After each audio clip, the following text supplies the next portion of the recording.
you're at A&M, what goals did you originally have? I know they probably changed as the season was going so well, but what were your original goals once you were at A&M? To be honest, well, when I first committed to the school, I was kind of, COVID happened, so I was kind of Mm-hmm. going through a rough time just mentally. Track was kind of not my favorite thing to do at the time just because it felt even more lonely than it usually would because of COVID, not having my coach even at Mm-hmm. times. So after that, I kind of just got into this whole mental wellness thing where I started getting back into the Bible and I started to just make, become one with myself. I guess that's the only way to explain it. And so by the time college came, I made the decision of just like not really having any expectations. So I was just thinking, if my first year doesn't go well, then it is what it is. I'm just gonna have another year here, and that's okay. Like I wasn't really pressing anything. I wasn't trying to come to college and win national titles and break records right off the bat. I kind of was just deciding to take everything slow and just go with whatever happens.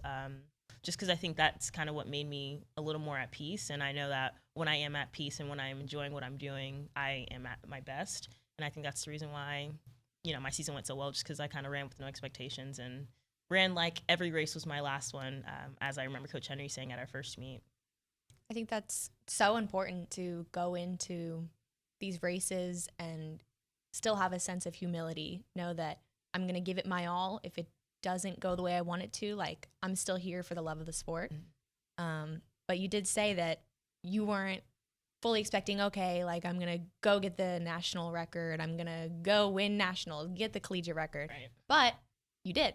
So indoor, you got the 800 collegiate record, and outdoor you did, obviously. You got them both. But you never ran the 800 at nationals. So you never actually won the 800 at the national level. Instead, the world. The world, of course, but not at the collegiate NCAAs. Was that your decision, or whose decision was that? It was definitely Coach Nye's decision. Coach Mallow and I, we definitely talked over our seasons. Starting indoors, we kind of talked about what we would do leading up to the end, and then leading into our outdoor season. So I think just throughout the year, we talked about the things we want to do and what we wanted to do and how we wanted to do it. So after running my first 800, which was basically my opener race, if I'm not mistaken, it was probably like my second or third race. Mm-hmm. And, just running 201, I think I PR'd probably. I know it was a PR indoors, but I'm not sure about outdoors, but I PR'd right off the bat. So if you come off something just like that, there's kind of, in my opinion, or, us just thinking together, no reason to really, continuously run the same race if you already ran such a great time. I think we just decided to just build off of that race and do other events like the 6 and like the 4 to get some speed work in and just continue to work for the 800 without actually doing the 800. And I think that just kind of played a big role in not wearing myself out throughout the whole season. And then when it came to outdoors as well, I ran, the collegiate record in my first outdoor race. And so, I mean, that kind of just, there was no really reason to do it again if I already ran this. We already knew that I wanted to run at trials. We wanted to try and make that Olympic team, and it'd be more important to race the 800 again there than it would to be, go win a national title. And also for collegiate runners, USA's is really close to NCAA's, so I would have been running about 5 800s in 1 month, just trying to make get that national title for college and then get that national title for USA. So it didn't really make much sense for us. Again, that would have been just wearing my legs out and not really be helpful for me in the future. I feel like that's one really unique thing about track. We don't have to run every weekend. You especially, in such a grueling race that does so much to your body, you shouldn't be running it every weekend. Right. So giving yourself diversity, doing the 400, you did a 1500, doing different things really is good for yourself. And you only ran a handful of 800s in college, exactly. But you made the most of them. Yes, I did that. And I think that's really important when you get to college, especially trying to plan out your races. If you want to do things more than just, collegiate running, when it comes to trials and even world championships next year or this coming year, just make sure you keep your legs set because college running is a lot. I was running basically every weekend. Every weekend from December till August. Almost. Yeah, how long was your season? If we consider fall training, yeah. I started in August and I didn't end until almost September. Of the next year? Yes. Wow. It's I guess you're kind of an anomaly where you PR'd basically almost every race. But for most people, it's really nice how you can kind of go to different events, indoor and outdoor, and kind of like work towards breaking those PRs and kind of just take the edge off and not having to focus on I need to run faster than the 800. You're like, Yeah. I just PR'd in the 400, so that means I have more speed work. So that means eventually the 800 is going to Exactly. And I think for me, that also makes it more fun. Just kind of getting done what you got to do, and then just kind of enjoying whatever else you can do. If you can hop in some 400s, get some speed work in, go ahead and do it. 1500s just to get some strength, do it.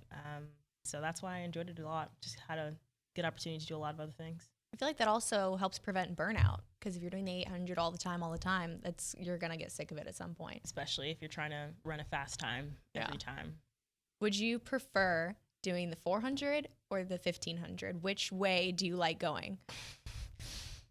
I think the 1500 is pretty fun just because I don't do it often, but I'm more for the 400. I'd rather run less laps, but if I am running a 1500 just out of nowhere, I'd enjoy it just as much. Like after I ran my first 15, I was like, oh, okay, wow, I want to do it again. That was, pretty good. But I don't really know how to run a 15, so It's very tactical. It's yeah, just sprint the last 200. That's literally what I do. All right. Well, in your freshman year last year, you were winning every race. You're breaking every record. Were you surprising yourself, or was this always the plan going into the year? Like I said, I had no expectations coming into college. So I think after I began to break records, I started to change my goals where I'm like, okay, yeah, actually, I want a PR. So for example, I think I ran 201 and then I didn't run the 800 again until SECs. And I saw Keely Hodgkin, who I competed with at, in the Olympics this past year, and she ran 158, I believe 6 or something like that, but she just broke the world junior record. And so I was like, I want that. And so I ran at SECs and I got it. Not really thinking about running 158. I think at the time I really was focused on breaking the collegiate record just because I'm like, okay, why not? This is probably the last time I'm going to run 800. I'm so close. It's like less than a second off. So let's just do it. But I ended up breaking the world junior record. But I think it's just little things like that I see that I'm like, ooh, I want that. Also the 400. I saw Jessica Beard had the record, 50:79, I believe it was. And then Another fellow Aggie. Yes, exactly. And so I ran, I believe 51. Or I think I ran 50 point. I'm not really sure. I ran one of them. But it's just seeing what other people do that kind of pushes me more than going straight after a record. I don't know. I think I just kind of set my goals off based off of what I do personally. And I think I just take it one step at a time. And like I say all the time, if a record comes with it, then great. But if not, at least I'm bettering what I'm doing as an athlete personally.